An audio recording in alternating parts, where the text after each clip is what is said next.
Now listen to part of a lecture on the topic you just read about.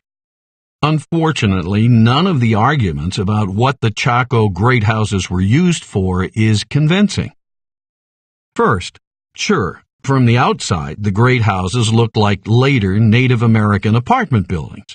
But the inside of the great houses cast serious doubt on the idea that many people lived there. I'll explain. If hundreds of people were living in the great houses, then there would have to be many fireplaces where each family did its daily cooking. But there are very few fireplaces.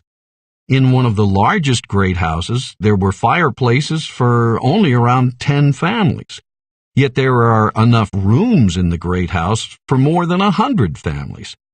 So the primary function of the houses couldn't have been residential. Second, the idea that the great houses were used to store grain maize is unsupported by evidence. It may sound plausible that large empty rooms were used for storage, but excavations of the great houses have not uncovered many traces of maize or maize containers. If the great houses were used for storage, why isn't there more spilled maize on the floor? Why aren't there more remains of big containers?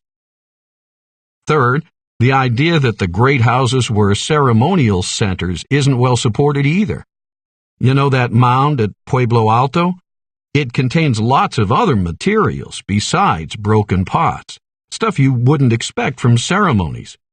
For example, there are large quantities of building materials, sand, stone, even construction tools.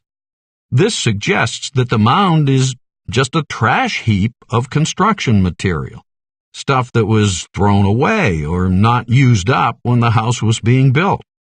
The pots in the pile could be regular trash too, left over from the meals of the construction workers.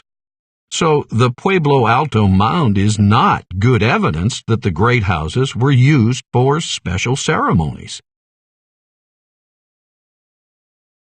Summarize the points made in the lecture, being sure to explain how they cast doubt on the specific theories discussed in the reading passage.